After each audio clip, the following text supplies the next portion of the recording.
विशेष धर्म से जो अर्थों का भेद है वो तो सिद्ध नहीं हो पाएगा ना अभाव में। भाई ये घट है, ये गो है, ये अश्व है, तो ये विशेष धर्मों के साथ अलग अलग हैं और उसमें तो ऐसा कोई निश्चयात्मक अर्थ भेद है ही नहीं अभाव में। सर्वम अभावम ऐसे कह दिया ना, तो ये भेद तो हो ही नहीं पाएगा इतनी सारी वस्तुओं का। जब भेद नहीं है तो उसका वर्णन भी कैसे करें, वो तो सब शून्य जैसे हो गया, सब कुछ अभाव वाला है।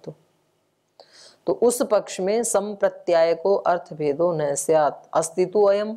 लेकिन लोक में तो हम देखते हैं भेद तो है, किसी वस्तु को हम गो कहते हैं, किसी को अश्व कहते हैं, किसी को घट कहते हैं, किसी को पट कहते हैं, तो अर्थों का भेद तो है। अस्तित्व अयम तस्मात् न सर्वम अभाव इति, इसलिए सब कुछ अभाव नहीं हो सकता है। तो ये एक अर्थ किया सूत्र का। अब दूसरा कर रहे हैं, अथवा न स्वभाव सिद्धेर भावानाम इति।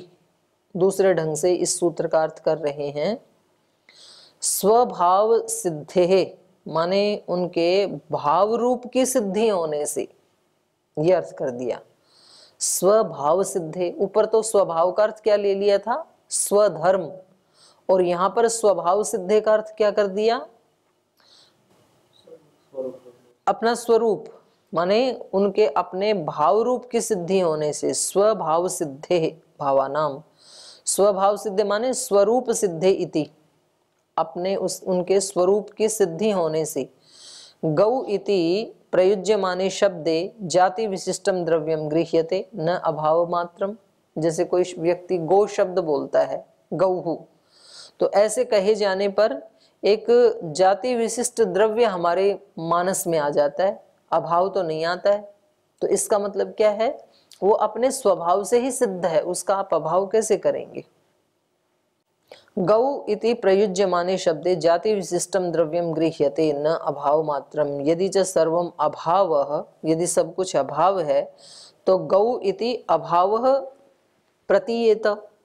ये प्रतीयते की जगह ना एक ही मात्रा यह पे लगा लीजिए और ते से हटा दीजिए। यदि सब कुछ अभाव होवे तो गौ इति अभाव प्रतीयेत, तो गौ कहते ही अभाव की प्रतीति होनी चाहिए। गो शब्देन च अभाव उच्चेत, क्योंकि गो शब्द के द्वारा अभाव ही कहा जाना चाहिए। जब सब कुछ अभाव है तो अभाव ही तो कहा जाना चाहिए और अभाव की ही प्रतीति होनी चाहिए। लेकिन यस्मात् तो गो शब्द प्रयोगे द्रव्य विशेष प्रतीयते न अभाव तस्मात् अयुक्तम इति। लेकिन हम देखते हैं लोक में गो शब्द का प्रयोग किए जाने पर द्रव्य विशेष की प्रतीति होती है, न कि अभाव की। तस्माद् अयुक्तम इति, इसलिए आपका ये कथन युक्त नहीं है, सर्वम अभाव इति। अथवा या फिर तीसरे ढंग से सूत्र की व्याख्या कर रहे हैं, न स्वभाव सिद्धे रीति। तो यहां न को इसके साथ ही लगा दिया, पहले जो दो थे उसमें न अलग है, न यहां पर अल्प विराम था, अब यहां पर इसके साथ लगा रहे हैं, न स्वभाव सिद्धे। बोले आप जो अर्थ कर रहे हैं इसका कैसे कर रहे हैं, असन गौहु अश्वात्मना इति, ऐसे अर्थ कर रहे हैं आप। जो गौ है वो अश्व न होते हुए अनश्व गौ है, तो बोले आप गवात्मना कस्मान न उच्यते, गौ न होते हुए गौ का अभाव है, ऐसे क्यों नहीं कहते हो, अश्व का ही अभाव क्यों दिखा रहे हो। इसका मतलब गौ का भाव तो आप मानते हो, गाय को तो मान ही लिया आपने। तो कहा आप गवात्मना कस्मान न उच्यते, अवचनात् गवात्मना गौ अस्ति इति स्वभाव सिद्धि ही।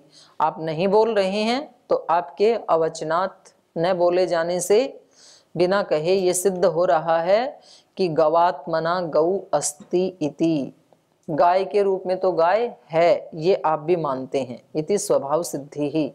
तो इसका मतलब वो अपने स्वभाव से सिद्ध ही है, तो उसको फिर आप कैसे अभाव कहेंगे। ऐसे ही अनश्वो अश्व इति वा गौ अगौ इति वा कस्मान न उच्यते, ऐसे ही अश्व के बारे में अश्व अनश्व है इसलिए अश्व नहीं, ऐसा क्यों नहीं बोलते हैं आप? अश्व में आप अश्वत्व का अभाव क्यों नहीं दिखा रहे हैं? गोत्व का अभाव ही क्यों दिखा रहे हैं? और गोत्व में आप गोत्व का अभाव क्यों नहीं दिखा रहे हैं? अश्वत्व का अभाव ही क्यों दिखा रहे हैं? तो इससे स्पष्ट है कि आप भी अलग अलग गो और अश्व को तो स्वीकार करते हैं। अवचनात् स्वेन रूपेण विद्यमानता द्रव्यस्य इति विज्ञायते। तो आप क्योंकि ऐसा नहीं कह रहे हैं तो आपके अवचनात् ऐसे न कहे जाने से स्वेन रूपेण विद्यमानता द्रव्यस्य, द्रव्य की अपने स्वरूप से अपने निज रूप से तो विद्यमानता है ऐसा विज्ञायते, ऐसे आप भी जानते हैं। अव्यतिरेक प्रतिषेधे च भावानाम संयोगादि संबंधो व्यतिरेको अत्र अव्यतिरेको अभेदाख्य संबंध प्रतिषेधे सदा असत प्रत्यय समानाधिकरण्यम यथा न संति कुंडे बदराणी इति। इसी का ही नीचे अर्थ कर रहे हैं। ये कह रहे हैं असत गौ, पहले इसका कर लेते हैं। अव्यतिरेक प्रतिषेधे च भावानाम, अव्यतिरेक माने अभेद, व्यतिरेक माने भेद, अव्यतिरेक अभेद। अव्यतिरेक प्रतिषेधे माने अभेद का प्रतिषेध, अभेद का प्रतिषेध मतलब भेद है, भेद का स्वीकार करना। अव्यतिरेक प्रतिषेधे च भावानाम, भावों के अभेद का प्रतिषेध मानना, ये क्या है? संयोग आदि संबंधों, संयोग आदि जो संबंध हैं उसका व्यतिरेक भेद माने आप जो अलग अलग भाव हैं गो अश्व आदि, उनके अभेद का तो प्रतिषेध कर रहे हो, माने अभेद भेद तो मान रहे हो आप। अभेद का प्रतिषेध का मतलब है भेद मानना, और उनका जो संयोग आदि संबंध है उसका व्यतिरेक, उसका भेद बता रहे हो कि गो अश्व नहीं है, अश्व गो नहीं है, तो दोनों के संबंध का भेद बता रहे हो ना। अत्र अव्यतिरेको अभेदाख्य संबंध, तो बोले यहां पर आप क्या कर रहे हो? जो अव्यतिरेक, अव्यतिरेक माने अभेद, अभेदाख्य संबंध, जो अभेद नाम से संबंध है, तत्प्रतिषेधे, उसका प्रतिषेध किए जाने पर सत असत प्रत्यय समानाधिकरण्यम, तो यहाँ सत और असत प्रत्यय का समानाधिकरण दिखाया जा रहा है। सत क्या है? गौ, असत अश्व। यथा जैसे कि न संति कुंडे बदराणी इति, कोई ऐसा कुंडा, कोई पात्र रखा है उसमें बेर नहीं है। न संति कुंडे बदराणी इति, तो यहाँ पर क्या दिखाया जा रहा है? नहीं, अभाव नहीं दिखाया जा रहा। बेर कुंड में नहीं है, बेर हैं कहीं तो कुंड और बेर के संबंध का प्रतिषेध किया जा रहा है कि इनका आपस में संबंध नहीं है। अगर कुंड में होते तो संबंध होता, संयोग संबंध होता। अब वो कहीं और रखें, कुंड में नहीं है, पास में रखें किसी कटोरी में। तो ऐसे ही ये है, कह रहे हैं असत गौहु अश्वात्मना अनश्वो गौहु, ये जो आपने कहा था इति च गवाश्वयोः अव्यतिरेकः प्रतिसिध्यते, जब आपने कहा कि गौ जो है वो अश्व नहीं है, तो यहाँ पर गो और अश्व के अभेद का प्रतिषेध किया जा रहा है आपके पास, आपके द्वारा। माने इन दोनों में अभेद नहीं है, गो अश्व नहीं है, अश्व गो नहीं है, तो इसका मतलब क्या हुआ कि भेद है दोनों में, ये कहा जा रहा है।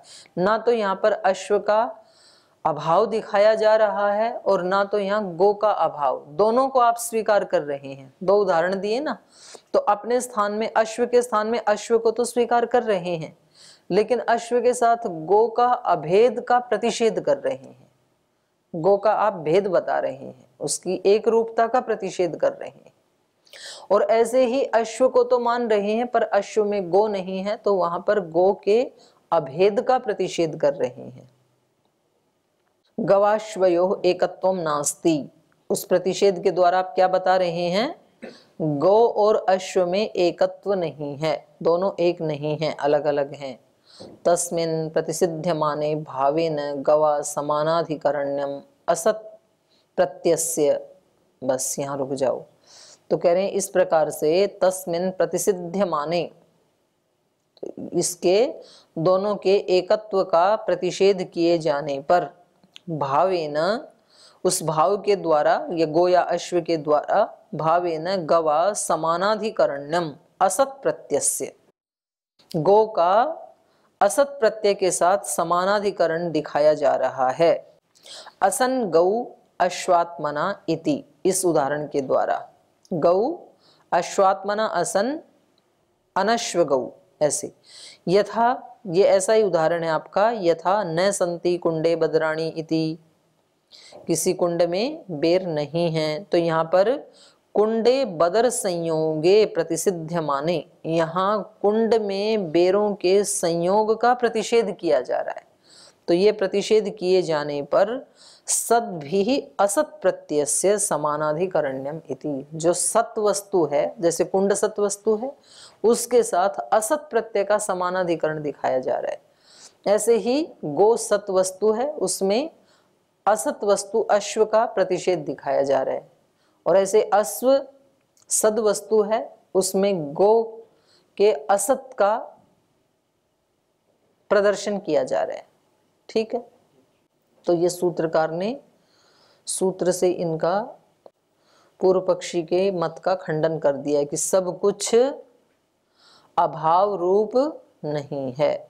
अब पूर्व पक्षी कह रहे हैं न स्वभाव सिद्धिरापेक्षिकत्वात्, कह रहे नहीं, ऐसे अपने स्वभाव से सिद्ध नहीं है पदार्थ, क्योंकि सब पदार्थों को किसी न किसी की अपेक्षा है। स्वभाव सिद्धि, जिसको आप स्वभाव सिद्धि कह रहे हैं, वो स्वभाव सिद्धि अपेक्षिकत्वात्, अपेक्षा की अपेक्षा करती है, किसी दूसरे की अपेक्षा करती है, वो सिद्धि आपेक्षिक है, वो अपेक्षा के सामर्थ्य से है वो। तो सबको किसी न किसी की अपेक्षा रहती ही है, कोई अपने आप में पूर्ण नहीं है, ऐसे कह रहे हैं। अपेक्षाकृतम आपेक्षिकम, सूत्र में आपेक्षिकत्वात् कहा ना, उसको कह रहे हैं। ह्रस्वापेक्षाकृतम दीर्घम, दीर्घापेक्षाकृतम ह्रस्वम, न स्वेन आत्मना अवस्थितम किंचित, जैसे ह्रस्व की अपेक्षा से दीर्घ होता है, दीर्घ की अपेक्षा से ह्रस्व होता है। तो ऐसे कह रहे हैं अपने आत्मा में अवस्थित कोई भी वस्तु नहीं है।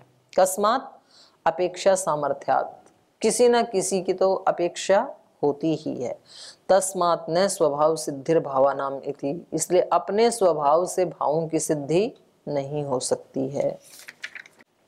इसका उत्तर दे रहे हैं व्याहतत्वाद अयुक्तम। बोले नहीं, ये आप जो हेतु दे रहे हैं कि सब कुछ आपेक्षिक है, इसका तो व्याघात हो रहा है, खंडन हो रहा है। यदि ह्रस्वापेक्षा कृतम दीर्घम किम इदानीम अपेक्षा ह्रस्वम इति गृह्यते। चलो हम आपकी बात मानते हैं, ह्रस्व की अपेक्षा से दीर्घ है, तो अब हम आपसे पूछते हैं कि ये ह्रस्व किसकी अपेक्षा से है? ह्रस्व किसकी अपेक्षा से है? दीर्घ की। दीर्घ किसकी अपेक्षा से है? तो एक को तो कारण मानो भाई, जब एक को कार्य मान रहे हो तो एक को तो कारण मानना पड़ेगा ना। तो इन्होंने कहा कि यदि ह्रस्व अपेक्षा कृतम दीर्घम, दीर्घ जो है वो ह्रस्व की अपेक्षा से है, तो ह्रस्व क्या हो गया? कारण, और दीर्घ क्या हो गया? कार्य, क्योंकि उसकी अपेक्षा से वो है ना।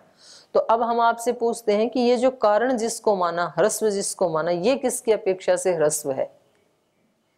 तो कारण को तो स्वभाव सिद्ध मानना ही पड़ेगा ना। कारण को भी यदि आप किसी की अपेक्षा से मानने पर लगोगे तो फिर तो ये दोष कभी हटेगा ही नहीं, अनवस्था दोष आ जाएगा। अथ यदि ह्रस्वापेक्षा कृतम दीर्घम किमिदानीम अपेक्षा ह्रस्वम इति गृह्यते। अथ या फिर दीर्घापेक्षा कृतम ह्रस्वम, दीर्घ की अपेक्षा से ह्रस्व है, तो दीर्घम अनापेक्षिकम, तो फिर दीर्घ किसी भी की भी अपेक्षा नहीं रखते, ये मानना ही पड़ेगा आपको। एवं इतरेतर आश्रयोः एकाभावे अन्यतरा अभावात् उभयाभावे इति। यदि आप दोनों को इतरेतर आश्रय वाला मानोगे कि ह्रस्व की अपेक्षा से दीर्घ, ह्रस्व नहीं है तो दीर्घ नहीं है, और दीर्घ नहीं है तो ह्रस्व भी नहीं है, तो कहा यहाँ पर इतरेतर आश्रयो अभावे अन्यतर अभावात उभयाभाव, फिर तो दोनों का ही अभाव हो जाएगा, क्योंकि ह्रस्व के बिना दीर्घ नहीं है, दीर्घ के बिना ह्रस्व नहीं है, तो फिर तो दोनों का ही अभाव हो जाएगा। तो आगे ये है दीर्घापेक्षा व्यवस्था अनुपपन्ना। तो ये दीर्घा की जगह ना दीर्घा को हटा दीजिए, यहाँ पर है अपेक्षा व्यवस्था अनुपपन्ना। पदार्थों में ये जो अपेक्षा की व्यवस्था है ये उपपन्न नहीं हो पाएगी, माने सारे पदार्थ परस्पर किसी की अपेक्षा से सिद्ध हों, ये व्यवस्था ठीक नहीं है। कुछ होते हैं अपेक्षा व्यवस्था अनुपपन्ना स्वभाव सिद्धौ असत्याम समयोः परिमंडलयोर्वा द्रव्ययो आपेक्षिके दीर्घ ह्रस्वत्वे कस्मान्न भवतः। यदि आप ऐसा मानोगे कि सब किसी की अपेक्षा से ही सिद्ध हैं, तो बोले यहाँ पर दिक्कत आ जाएगी। स्वभाव सिद्धौ असत्याम, स्वभाव से सिद्ध यदि नहीं मानोगे तो जैसे द्विवचन है तो दो अर्थ लेंगे, समयोः परिमंडलयोः, दो समान काल में जो दो समान परमाणु हैं, तो ये जो है ना ये ऐसे ही आकार होता है, जो भी नित्य चीजें हैं उनका परिमंडल आकार का। तो इसलिए शिवलिंग का आकार भी ऐसे बनाते हैं ना, इसका मतलब है वो जो शिव है वो शाश्वत सत्ता है। जितनी भी शाश्वत सत्ता हैं तो उनका ये परिमंडल आकार ही होता है।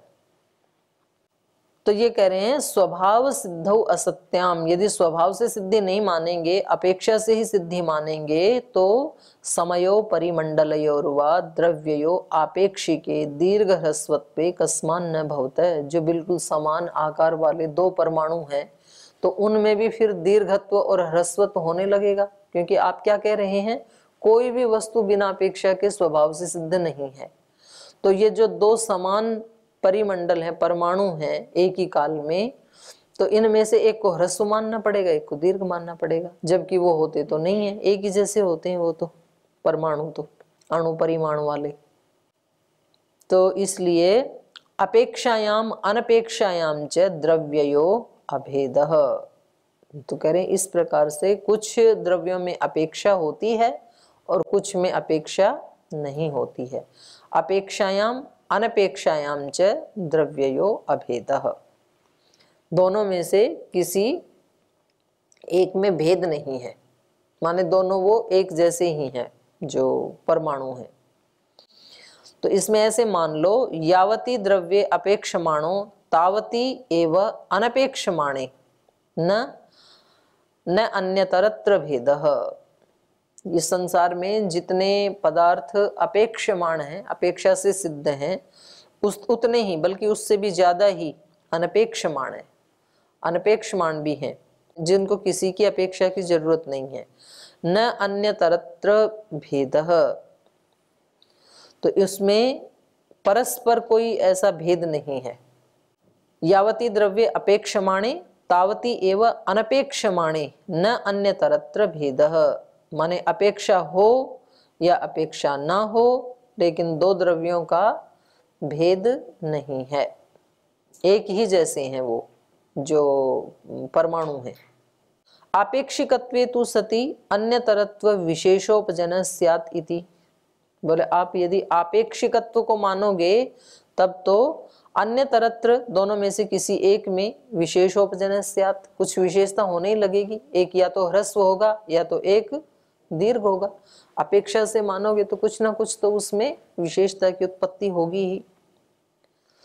किम अपेक्षा सामर्थ्यमिति चेत, तो बोले यदि अपेक्षा का कोई रोल ही नहीं है तो फिर ये अपेक्षा मानी क्यों जाती है, ह्रस्व दीर्घ आदि, इसकी सामर्थ्य क्या है फिर अपेक्षा की, इसका बनेगा क्या अपेक्षा का। तो कहा नहीं, वो भी सार्थक है, कुछ पदार्थों में उसकी आवश्यकता है तो उसकी सामर्थ्य का वहां सदुपयोग होगा। पूर्व पक्षी ने पूछा ये किम अपेक्षा सामर्थ्यमिति चेत, ऐसा यदि पूर्व पक्षी पूछे कि फिर अपेक्षा का क्या सामर्थ्य है, तो उसका उत्तर दे रहे हैं द्वयोर ग्रहणे अतिशय ग्रहणोपपत्ति ही। जब दो वस्तुओं का ग्रहण कर रहे हो हम और उनमें एक में कहीं अतिशयता की उपपत्ति हो रही हो, उत्कर्ष की उपपत्ति हो रही हो, विशेषता की उपपत्ति हो रही हो, तो वहां अपेक्षा सामर्थ्य वाली हो जाएगी। द्वे द्रव्ये पश्यन् पश्यन् एकत्र विद्यमानम अतिशयम गृह्णाति तद्दीर्घम इति व्यवस्यति, यच्च हीनम गृह्णाति तद ह्रस्वम इति व्यवस्यति। बोले दो पदार्थों को जब ये व्यक्ति देख रहा है तो एक जगह जो विद्यमान है अतिशयम, मानो वो थोड़ा बड़ा है, कोई एक पदार्थ अतिशय का ग्रहण कर रहा है, अतिशयम गृह्णाति तद दीर्घम इति व्यवस्यति, तो उसको ये दीर्घ है ऐसा निश्चय कर लेगा। यच्च हीनम गृह्णाति, और दूसरे पदार्थ को उससे हीन यदि देखता है, ग्रहण करता है, तद ह्रस्वम इति व्यवस्यति, तो ये ह्रस्व है ऐसा निश्चय कर लेगा। तो अपेक्षा भी व्यर्थ नहीं जाएगी, कुछ पदार्थों में उसकी आवश्यकता है तो वह उसकी सार्थकता सिद्ध हो जाएगी। एतच्च उपेक्षा सामर्थ्यम इति, तो यही उपेक्षा की सामर्थ्य है कि जहाँ बड़ा दिखेगा, उत्कर्ष दिखेगा, उसको दीर्घ बोल देंगे, जहाँ कुछ हीन दिखेगा उसको ह्रस्व बोल देंगे। इति चतुर्भि सूत्रैः सर्वशून्यता निराकरण प्रकरणम, तो यहाँ पर इन 4 सूत्रों में इस सर्व शून्यता का निराकरण कर दिया है। तो ये 7 प्रवाद हो गए अभी तक। अब आगे 8वें में ये ले रहे हैं, एक ही मत में 3-4 प्रवाद ले रहे हैं। अथ इमे संख्यैकांताः, बोले ये कुछ संख्या से संबंधित एकांत हैं, पक्ष हैं, संख्या से रिलेटेड। सर्वम एकम सत अविशेषात, ये एक पक्ष है। सर्वम एकम, जो कुछ भी है ना संसार में वो एक ही है। क्यों? सत अविशेषात, सत के अलावा और कुछ है ही नहीं, कुछ विशेष है ही नहीं सत के अलावा, माने ब्रह्म ही है सब कुछ। एक दृष्टि से कहें तो जिसको वेदांत मत कहा जाता है आजकल।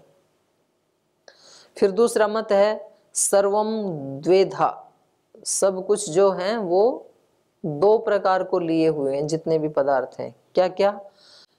नित्य अनित्य भेदात, जितना भी ये जगत है ये 2 में विभक्त है, नित्य और अनित्य में। एक कुछ नित्य चीजें हैं, कुछ अनित्य हैं, बस 2 ही भेद है। फिर तीसरे कह रहे हैं सर्वम त्रेधा, सब कुछ 3 में सिमट जाता है, त्रित्व। ज्ञाता ज्ञानम ज्ञेयम, एक ज्ञाता है, एक ज्ञान है और एक ज्ञेय पदार्थ है। तो ये हो गए 3। चौथा कह रहा है सर्वम चतुर्धा, जितना भी संसार की वस्तुएं हैं वो 4 प्रकार की हैं। उनमें क्या क्या है? प्रमाता, प्रमाणम, प्रमेयम, प्रमिति रीति। एक उनमें प्रमाता है, जानने वाला, और एक है प्रमाण जिसके द्वारा जानता है, और एक है प्रमेय जिसको जानता है, और चौथा है प्रमिति जो जाना गया है, ज्ञान। तो ये 4 मत इन्होंने संख्या से संबंधित बता दिए। एक कह रहा है कि सब कुछ एक है, दूसरा कह रहा है 2 है, तीसरा 3 और चौथा 4।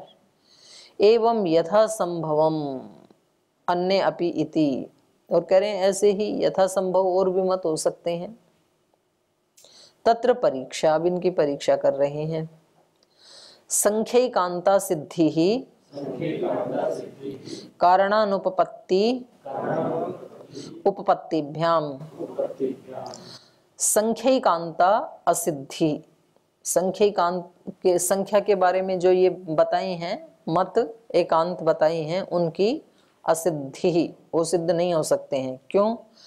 कारण अनुपपत्ति उपपत्तिभ्याम, उसको सिद्ध करने वाले जो कारण, कारण का मतलब है यहाँ पर प्रमाण, जो सिद्ध करने वाला जो प्रमाण है उसकी अनुपपत्ति और उपपत्ति होने के कारण, माने तत्वों की संख्या का कोई एकांत नहीं हो सकता है, कोई एक नियमवाद या कोई एक मतवाद सिद्ध नहीं हो सकता है, क्योंकि उसके कारणों की अनुपपत्ति और उपपत्ति होने से, उसके प्रमाणों के होने और न होने से। कैसे? पहले को ले रहे हैं जैसे यदि साध्य साधनयोर नानात्वम एकांतो न सिद्ध्यति व्यतिरेकात्। जैसे पहला क्या था कि सब कुछ एक ही है, बोले यदि एक है तो अब इसको सिद्ध करने, ये तो क्या हो गया, साध्य प्रतिज्ञा है ना, ये तो सब कुछ एक है, तो इसको सिद्ध करने के लिए साधन भी तो चाहिए, और साधन आते ही क्या हो जाएगा, दो हो जाएंगे, द्वित्व हो जाएगा, तो ये तो खंडित हो गया। यदि साध्य साधनयोर नानात्वम, यदि साध्य और साधन दोनों अलग हैं, उनमें नानात्व है, तो एकांतो न सिद्ध्यति, ये पक्ष आपका सिद्ध नहीं होगा। क्यों, व्यतिरेकात्, तो उसमें भेद हो जाएगा, क्योंकि दोनों अलग हैं, तो एक साध्य एक साधन, तो फिर तो एक रहा ही नहीं। अथ साध्य साधनयो अभेद, और यदि साध्य और साधन दोनों अलग नहीं हैं, दोनों में एकत्व है, एक ही हैं दोनों, एवं अपि एकांतो न सिद्ध्यति, तो भी आपका पक्ष सिद्ध नहीं होगा। क्यों, साधना अभावत, बिना प्रमाण के आप सिद्ध कैसे करोगे, बिना हेतु के सिद्ध नहीं कर सकते ना आप। प्रतिज्ञा तो अपने आप में असिद्ध है, साध्य है वो तो कोई तो साधन चाहिए, तो सब कुछ एक है, ये कैसे माने, क्या प्रमाण आपके पास, और यदि प्रमाण लाओगे तो आपका ये खंडित हो जाएगा। एक नहीं है, फिर दो तो हो ही गए कम से कम, एक साध्य और एक साधन। नहीं हेतुम अंतरेण कस्यचित सिद्धि रीति, क्योंकि बिना हेतु के तो किसी पक्ष की सिद्धि नहीं हो सकती है। अब पूर्व पक्षी कह रहे हैं नहीं हो जाएगी ना, न कारण अवयव भावात, करे नहीं, जो कारण या प्रमाण आप कह रहे हो ना, उस एक का ही अवयव मान लेंगे हम, एक ही है, एक ब्रह्म ही है, एक साध्य ही है, और उसकी सिद्धि करने के लिए उसी के एक अवयव को क्या बना लेंगे, साधन।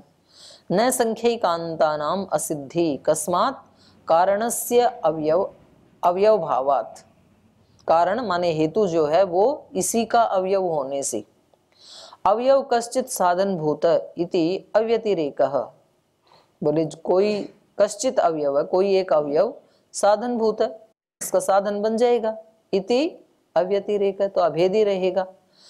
एवं द्वैतादि नाम अपि इति, और ऐसे ही द्वैतादि की भी सिद्धि हो जाएगी, एक साधन और एक साध्य, और जो साधन है वो उसी का एक अवयव है, तो जब हमें एक पक्ष सिद्ध करना होगा तो उसको भी कर लेंगे, दूसरा करना उसको भी सिद्ध कर लेंगे। तो ये कह रहे हैं निरअवयवत्वाद अहेतुः, एक कभी भी अवयव वाला नहीं होता है, एक हमेशा एक ही होता है, पूर्ण होता है अपने आप में, उसके अवयव नहीं होते हैं। कारणस्य अवयव अभावात् इति अहेतु, जो कारण आप अवयव मान रहे हैं उसका अभाव होने से ये हेतु आपका उचित नहीं है। कस्मात् सर्वम एकम इति अनपवर्गेण प्रतिज्ञाय कस्यचित एकम एकत्वम उच्यते।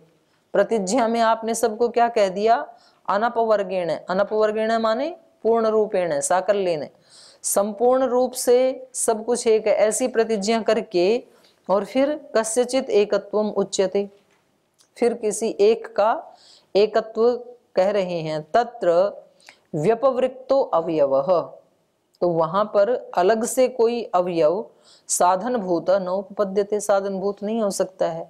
एवं द्वैतादिषु अपि, और ऐसे ही द्वैतादि में भी नहीं हो सकता, द्वैत की भी सिद्धि नहीं हो।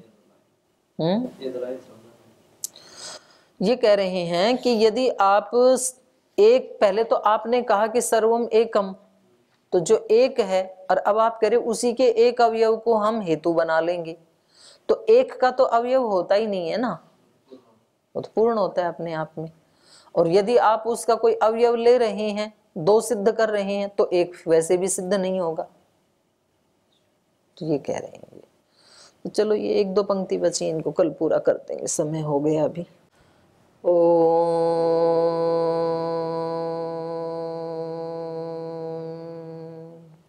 शांति शांति शांति। श्री गुरुभ्यो नमः।